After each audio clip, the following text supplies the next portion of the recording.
नीट application form 2026 साठी आता सुरुवात झालेली आहे. फॉर्म कशा पद्धतीने आहे, महत्त्वाचं फॉर्म भरण्यासाठी काय डॉक्युमेंट्स लागतात, कशा पद्धतीनं फॉर्म भरला पाहिजे, फॉर्म भरण्यासाठी किती फीस आहे, या सर्व गोष्टीची उत्तरे सांगण्यासाठी नमस्कार, मी ऋषिकेश कुलकर्णी आपल्या सर्वांचं व्हायब्रंट ॲडमिशन गायडन्स या आपल्या यूट्यूब चॅनलमध्ये स्वागत करतो.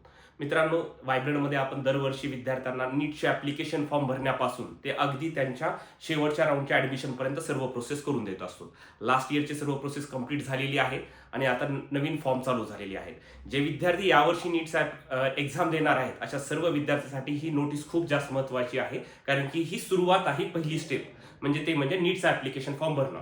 विद्यार्थ्यांनी 2-2 वर्ष मेहनत केलेली असते, 3-3 वर्ष मेहनत केलेली असते आणि त्याचं म्हणजे काळजीपूर्वक हा फॉर्म भरणं तेवढंच जास्त गरजेचं आहे, हे लक्षात घ्या तुम्ही. आता याच्यामध्ये नोटीसमध्ये महत्त्वाचं काय गोष्टी सांगितल्यात हे सर्व मी सांगणार आहे. डेट्स महत्त्वाच्या काय आहेत हे देखील सांगणार आहे. त्यामुळे विद्यार्थ्यांनी अजिबात फॉर्म भरण्यासाठी काही घाई करायची नाही.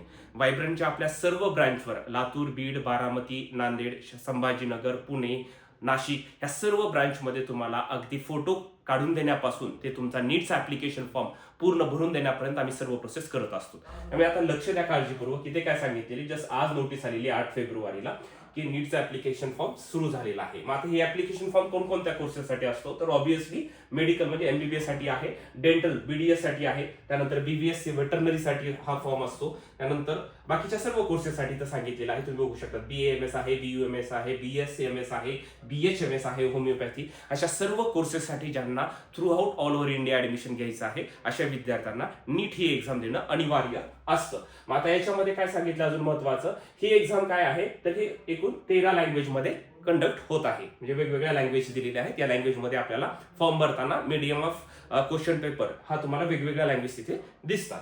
ठीक आहे. मग आता याचं महत्त्वाचं काय आहे की ॲप्लिकेशन फॉर्मची डेट काय आहे, तर ॲप्लिकेशन फॉर्मची डेट बघा 8 फेब्रुवारी पासून ते 8 मार्च म्हणजे कंप्लीट 1 महिना दिलेला आहे. 8 मार्चच्या संध्याकाळी 9 वाजेपर्यंत तुम्ही ॲप्लिकेशन फॉर्म नीटचा भरू शकता. Last date of successful transaction, आता फॉर्म भरायचं म्हणलं तर त्याची गव्हर्नमेंटची फीस असणारच, तर ही फीसची लास्ट डेट काय आहे 8 तारखेच्या संध्याकाळी 11:30 वाजेपर्यंत आपण हे पेमेंट करू शकतो. आता करेक्शन इन पर्टिक्युलर्स, आता हे नीटनं NTA चांगली गोष्ट दिलेली आहे की दरवर्षी आता करेक्शनसाठी सेपरेट त्यांनी टाइम देत आहेत.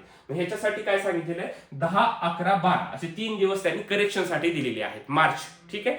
परंतु याची वेळ कोणत्याही विद्यार्थ्यांनी येऊ द्यायची नाही. अगदी बारकाईनं फॉर्म भरायचा आहे. व्हायब्रंटमध्ये अगदी तुम्हाला काळजीपूर्वक आम्ही सर्व प्रोसेस करून देतो. एकदा नाही 10 तुम्ही फॉर्म चेक करायचा, जेणेकरून करेक्शनची वेळ आपल्याकडे आलीच नाही पाहिजे. तरी पण काही झालंच करेक्शन असेल तर आपल्याला त्याच्यासाठी सेपरेट NTA 3 दिवस दिलेले आहेत ज्यामध्ये आपण करेक्शन करू शकतो.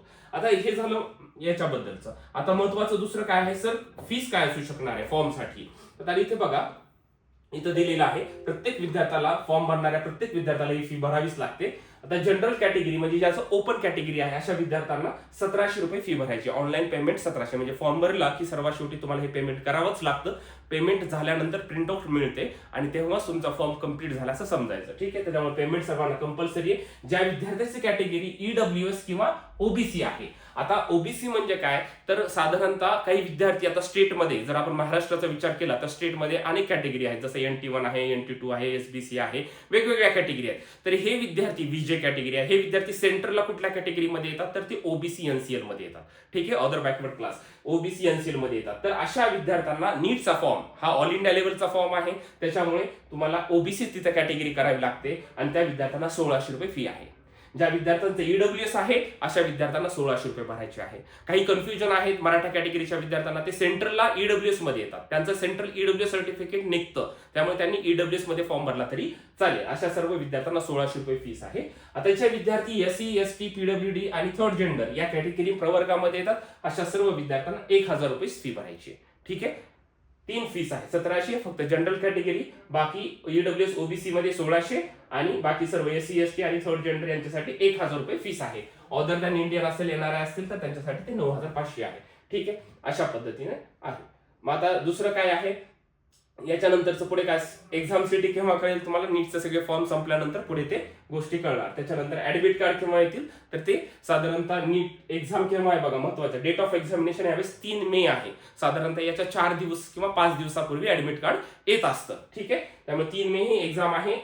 पुन्हा याचं सगळं दिलेलं आहे, 2 ते 5 सेम आहे टाइम वगैरे, हे तुम्ही बघू शकता नंतर. ठीक आहे. आता ह्या सर्व गोष्टी महत्वाच्या झाल्या. त्याच्यानंतर इथे सांगितलेलं आहे की रिक्वायर्ड डॉक्युमेंट्स काय लागत असतात, ईमेल आयडी, मोबाईल नंबर, हे सर्वात जास्त महत्वाचं आहे. तरी पण मी तुम्हाला इथे सांगतो की साधारणतः तुम्ही जर विचार केला तर डॉक्युमेंटेशन मध्ये जर आपण हे जर करत असाल तर इथे पहा तुम्ही बघा, हे सर्वात जास्त महत्वाचं आहे की डॉक्युमेंट्स काय काय लागू शकतात फॉर्म भरताना. इथे बघा आम्ही सांगितलेलं आहे पासपोर्ट साईजचा फोटो लागतो. ठीक आहे, पासपोर्ट साईज फोटो. त्यानंतर पोस्ट कार्ड साईजचा फोटो लागेल. पोस्ट कार्ड साईजचा फोटो म्हणजे 4x6 मध्ये असतो, तोच तुमचा मोठा फोटो, आणि तो फोटो तुम्हाला ऍडमिट कार्डवर पेस्ट करण्यासाठी लागत असतो. आता हे सर्व फोटो काढून देण्यापासून फॉर्म भरण्यापर्यंत सर्व आम्ही करणार आहे, त्याच्यामुळे विद्यार्थ्यांनी काहीच काळजी करायची नाही. त्यानंतर विद्यार्थ्याची सिग्नेचर लागेल. All finger and thumb impression म्हणजे राईट हँड लेफ्ट हँड असं तुम्हाला पूर्ण असं त्याचं थंब इम्प्रेशन, सर्व बोटांचे थंब इम्प्रेशन लागत असतात, ते देखील आम्ही तुमचं इथे करून घेऊ. आधार कार्ड लागेल आपल्याला. अपार आयडी विद्यार्थ्याकडे असणं गरजेचं आहे. पुन्हा याच्यानंतर महत्वाचं काय आहे, एसएससी मार्कशीट पण लागणार आहे आणि तुमचं सनद पण लागणार आहे, म्हणजे पासिंग सर्टिफिकेट पण लागणार आहे. ज्या विद्यार्थ्याचं सीबीएसई आयसीएससी बोर्ड असतं त्यांच्याकडे एकच असतं, म्हणजे ज्यांचं स्टेट बोर्ड आहे त्यांच्याकडे 10वीचं सनद, ज्याला पासिंग सर्टिफिकेट म्हणतो, आणि एक स्कोर कार्ड असं, ज्याला मार्कशीट असं म्हटलं जातं. तर ही दोन्ही सर्टिफिकेट आपल्याला यावर्षी अपलोड करायचे आहे. ठीक आहे. त्यानंतर एचएससी मार्कशीट ही कोणासाठी लागणार आहे, जे विद्यार्थी रिपीट करतायत यांच्यासाठी थोडं 12वीची मार्कशीट देखील लागणार आहे. त्यानंतर सेंट्रल कास्ट सर्टिफिकेट. तर आता सेंट्रल कास्ट कॅटेगरीचं सर्टिफिकेट हे प्रत्येक विद्यार्थ्याकडे असणं गरजेचं आहे. एससी एसटीच्या विद्यार्थ्याकडे त्यांचं कास्ट सर्टिफिकेट आहे. ज्या विद्यार्थी ईडब्ल्यूएस आहे त्यांना सेंट्रलचं ईडब्ल्यूएस सर्टिफिकेट लागणार आहे. ओबीसी मधल्या विद्यार्थ्यांना सर्वांना ओबीसी सेंट्रलचं एनसीएल सर्टिफिकेट आपल्याला इथे फॉर्म भरताना अपलोड करायचं आहे. त्यानंतर महत्वाचं काय सांगितलं तर 2 ईमेल आयडी आणि 2 मोबाईल नंबर विद्यार्थ्याकडे असणं खूपच जास्त गरजेचं आहे. आता जर ईमेल आयडी नसेल आम्ही तुम्हाला काढून देऊ, आणि ती ईमेल आयडी विद्यार्थ्यांनी लक्षात ठेवायची आहे, लिहून ठेवायची आहे, किंवा तुम्ही तुमच्या पालकांचं ईमेल आयडी दिलं तरी चालेल, तुमच्या भावाचं बहिणीचं कोणाचंही दिलं तरी चालेल, आणि तुमच्या फॅमिली पर्यंतच कोणाचं तरी द्यायचं. मित्राचं ह्याचं त्याचं देऊ नका, कारण की ऐन वेळी पुढे जाऊन तुमचं काही विसरलं, काही राहिलं असेल, काही लक्षात नसेल तर तुमचं सर्व कम्युनिकेशन हे मेलवर होत असतं. त्याच्यामुळे मेल आयडी प्रत्येक विद्यार्थ्यांना आपापला द्यायचा आहे. मोबाईल नंबर सुरू असलेलाच नंबर द्या, अजिबात बंद असलेला नंबर द्यायचा नाही, कारण की त्यावर फॉर्म भरताना ओटीपी येतो, पुढे जाऊन कम्युनिकेशन करण्यासाठी ओटीपी येत असतात. त्याच्यामुळे तो नंबर, मोबाईल नंबर अगदी तुमच्या ऍडमिशन पर्यंत ऍक्टिव्ह असणं गरजेचं आहे. आता नीटच्या फॉर्म पर्यंतच नाहीये किंवा एक्झाम पर्यंतच नाहीये. ईमेल आयडी, मोबाईल नंबर हे तुमचं ऍडमिशन होईपर्यंत, पूर्ण काउन्सिलिंगचं ऍडमिशन होईपर्यंत हे सर्व गोष्टी ऍक्टिव्ह असणं गरजेचं आहे. हे तेवढंच जास्त महत्वाचं आहे. अशा पद्धतीने आपण ह्या फॉर्मचं गोष्टी पाहणं गरजेचं होतं. ठीक आहे. आता बाकीचं याच्या व्यतिरिक्त काय आहे, तर जसं जशा काही नोटीस येतील पुढे तर त्या पद्धतीने मी तुम्हाला सांगतो. सर्व इन्फॉर्मेशन हे तुम्हाला इथे भेटणार आहे. neet.nta.nic.in या वेबसाईटवर तुम्हाला सर्व माहिती भेटणार आहे. इन्फॉर्मेशन बुलेटिन 2026चं एनटीए कडून जाहीर करण्यात आलेलं आहे. ते एक्झॅक्टली कशा पद्धतीने आहे ह्या सर्व गोष्टी मी तुम्हाला सांगणार आहे.